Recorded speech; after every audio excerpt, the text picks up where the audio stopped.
ಪಟ್ಟಣದಲ್ಲಿ ವಿಧಾನ ಪರಿಷತ್ ಸದಸ್ಯ ಡಾಕ್ಟರ್ ಸೂರಜ್ ರೇವಣ್ಣ ಗುರುವಾರ ಮಾಧ್ಯಮದ ಜೊತೆ ಮಾತನಾಡಿದರು. ನಮ್ಮ ಕ್ಷೇತ್ರ, ನಮ್ಮ ಜಿಲ್ಲೆಯ ಅಭಿವೃದ್ಧಿ ದೃಷ್ಟಿಯಿಂದ ಸೌಹಾರ್ದಯುತವಾಗಿ ಡಿ.ಕೆ. ಶಿವಕುಮಾರ್ ಅವರನ್ನು ಗ್ರಾಂಟ್ಸ್ಗಳು ಮತ್ತು LOC ವಿಷಯದಲ್ಲಿ ಜನವರಿ ತಿಂಗಳಲ್ಲಿ ಭೇಟಿ ಮಾಡಿದ್ದೆ ಮತ್ತು ಜಿಲ್ಲೆಯ ಪ್ರತಿನಿಧಿ ಇದ್ದೀನಿ ಎಂದು ವಿಧಾನ ಪರಿಷತ್ ಸದಸ್ಯ ಡಾಕ್ಟರ್ ಸೂರಜ್ ರೇವಣ್ಣ ತಿಳಿಸಿದರು. ಮಾಧ್ಯಮದ ಜೊತೆ ಮಾತನಾಡುತ್ತಾ, ಕಳೆದ 1.5 ತಿಂಗಳಿಂದ ಚುನಾವಣೆಯಲ್ಲಿ ಬ್ಯುಸಿ ಇದ್ದೇನೆ ಮತ್ತು 1.5 ತಿಂಗಳಿಂದ ಬೆಂಗಳೂರಿಗೆ ಒಂದು ದಿನವೂ ಹೋಗಿಲ್ಲ. ಡಿ.ಕೆ. ಶಿವಕುಮಾರ್ ಆಗಲಿ ಬೇರೆ ಯಾವುದೇ ರಾಜಕಾರಣಿ ಆಗಲಿ ಭೇಟಿ ಮಾಡುವ ಸಂದರ್ಭ ಎಲ್ಲಿ ಬರುತ್ತೆ. ಆದರೆ ನೀವು ರೇವಣ್ಣ ಕುಟುಂಬ ಕಾಂಗ್ರೆಸ್ಗೆ ಹೋಗಲು ಸಿದ್ಧತೆ ಮಾಡಿಕೊಳ್ಳುತ್ತಿದೆ ಎಂದು ಸೃಷ್ಟಿ ಮಾಡಿದ್ರಿ. ಈ ಊಹಾಪೋಹಗಳಿಗೆಲ್ಲ ಬಿಟ್ಟು ಬಿಡಿ. ದಯವಿಟ್ಟು ರಾಜ್ಯದ ಜನತೆಗೆ ಒಂದು ಸ್ಪಷ್ಟನೆ ಇರಲಿ ಮತ್ತು ಯಾವುದೇ ತರಹದ ವಿಷಯಗಳ ಬಗ್ಗೆ ದೂರಾಲೋಚನೆ ಇರಬಾರದು ಎಂದರು. ಕಾರ್ಯಕರ್ತರು ಯಾರೂ ಗೊಂದಲದಲ್ಲಿ ಇಲ್ಲ. ನಿನ್ನೆಯೂ ನಾವೆಲ್ಲ ಸಭೆ ಮಾಡಿದ್ದೇವೆ. ಎಲ್ಲರೂ ಅವರವರ ಅಭಿಪ್ರಾಯ ವ್ಯಕ್ತಪಡಿಸಿದ್ದು 100ಕ್ಕೆ 100 ಪ್ರಜ್ವಲ್ ರೇವಣ್ಣ ಅವರು ಗೆಲ್ಲುತ್ತಾರೆ ಎಂದು ವಿಶ್ವಾಸದಿಂದ ನುಡಿದರು. ಡಿ.ಕೆ. ಶಿವಕುಮಾರ್ ಅವರ ಹೇಳಿಕೆ ಕುರಿತಂತೆ ಮಾತನಾಡಿ, ಯಾರು ಏನು ಬೇಕಾದರೂ ಚಾರ್ಜ್ ಮಾಡಿಕೊಳ್ಳಲಿ. SIT ರಚನೆಯಾಗಿದೆ. ಪ್ರಕರಣವನ್ನು SIT ತನಿಖೆಗೆ ವಹಿಸಿದ್ದಾರೆ. ಅಲ್ಲಿ ಏನು ಸಾಬೀತಾಗಬೇಕೋ ಸಾಬೀತಾಗಲಿ. ಅದು ಯಾವ ಉದ್ದೇಶಕ್ಕೋಸ್ಕರ ರಚನೆಯಾಗಿದೆ, ಅದರಲ್ಲಿ ಏನು ಸಾಬೀತಾಗುತ್ತೆ ಕಾದು ನೋಡೋಣ ಬನ್ನಿ. ಮತ್ತು ಪ್ರಜ್ವಲ್ ಬರುವ ಬಗ್ಗೆ ನಮಗೆ ಮಾಹಿತಿ ಇಲ್ಲವೆಂದರು. ಇಲ್ಲಿ ನಾವು ಯಾವ ಕಾರ್ಯಕ್ರಮ ಅಟೆಂಡ್ ಆಗಬೇಕು ಎಂದು ತಿಳಿದು ನಮ್ಮ ಕೆಲಸ ನಾವು ಮಾಡ್ತಾ ಇದ್ದೀವಿ ಎಂದರು. ಶಾಸಕ H.D. ರೇವಣ್ಣ ವಿರುದ್ಧವೂ ಪ್ರಕರಣ ದಾಖಲು ಕುರಿತು ಪ್ರಶ್ನೆಗೆ ಉತ್ತರಿಸಿ, ರೇವಣ್ಣ ಅವರ ಮೇಲೆ 1000 ಕೇಸ್ ಮಾಡಲಿ. ರೇವಣ್ಣ ಏನೆಂದು ನಮ್ಮ ಜಿಲ್ಲೆಯ, ನಮ್ಮ ತಾಲೂಕಿನ ಜನರಿಗೆ ಗೊತ್ತು. ಜಿಲ್ಲೆಯ ರಾಜಕಾರಣದಲ್ಲಿ ರೇವಣ್ಣ ಅವರಿಗೆ ಪ್ರತಿರೋಧ ಅಥವಾ ಪ್ರತಿಸ್ಪರ್ಧಿ ಇಲ್ಲ. ಅವರ ರೀತಿ ರಾಜಕಾರಣ ಮಾಡಿದವರು ಯಾರೂ ಇಲ್ಲ. ರಾಜಕೀಯ ದುರುದ್ದೇಶದಿಂದ ಯಾರು ಏನು ಬೇಕಾದರೂ ಮಾಡ್ತಾರೆ. ಅವರನ್ನು ಸಿಲುಕಿಸಬೇಕು, ವೀಕ್ ಮಾಡಬೇಕು ಎಂದು ಷಡ್ಯಂತ್ರ ಮಾಡ್ತಾ ಇದ್ದಾರೆ ಎಂದು ಆಕ್ರೋಶದಿಂದ ನುಡಿದರು.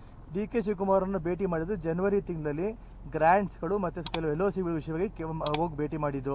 ಈಗ ನಮ್ಮ ಕ್ಷೇತ್ರ, ನಮ್ಮ ಜಿಲ್ಲೆ ಒಬ್ಬ ಪ್ರತಿನಿಧಿ ನಾನು. ಅದನ್ನು ಆವಾಗಲೇ ನೀವೆಲ್ಲ ಮೀಡಿಯಾದಲ್ಲಿ, ಮಾಧ್ಯಮಗಳಲ್ಲಿ ನೀವು ಪ್ರತಿಯೊಬ್ಬರು ಕೂಡ ನೀವೇ ಚಿತ್ರೀಕರಿಸಿದಿರಿ. ಹೌದು, ಡಿ.ಕೆ. ಶಿವಕುಮಾರ್ನ ಹೋಗಿ ಭೇಟಿ ಮಾಡಿದ್ದು ಸೂರಜ್ ರೇವಣ್ಣ ಅವರು ಅಂತ. ಹೌದು, ಭೇಟಿ ಮಾಡಿದ್ದು ನಿಜ. ಯಾವಾಗ ಭೇಟಿ ಮಾಡಿದ್ದು? ಜನವರಿ ತಿಂಗಳಲ್ಲಿ ಭೇಟಿ ಮಾಡಿದ್ದು. ಪ್ರತಿಯೊಬ್ಬರಿಗೂ ನೀವೇ ಮಾಧ್ಯಮದಲ್ಲಿ ಕೊಟ್ಟಿದ್ದೀರಾ. ಮತ್ತು ಈಗ ಹೊಸದಾಗಿ ನಾನು ಭೇಟಿ ಮಾಡೋಕ್ಕೆ ಸಾಧ್ಯ? 1.5 ತಿಂಗಳಿಂದ, ಒಂದು 5 ನಿಮಿಷ ಇಲ್ಲೇ ಇರಪ್ಪ ಗಾಡಿ ಹೇಳ್ತೀನಿ. 1.5 ತಿಂಗಳಿಂದ ನಾನು ಇಲ್ಲೇ ಎಲೆಕ್ಷನ್ ಇದರಲ್ಲಿ ಇಲ್ಲೇ ಬ್ಯುಸಿ ಇದ್ದೀನಿ. ನಾನು ಬೆಂಗಳೂರಿಗೂ ಕೂಡ ಒಂದಿನ ಅವತ್ತು ಹೋಗಿಲ್ಲ. ಆಯ್ತಲ್ಲ, ಬೆಂಗಳೂರು ಇವತ್ತವರೆಗೂ ಕೂಡ ಹೋಗಿಲ್ಲ. 1.5 ತಿಂಗಳಾಯಿತು.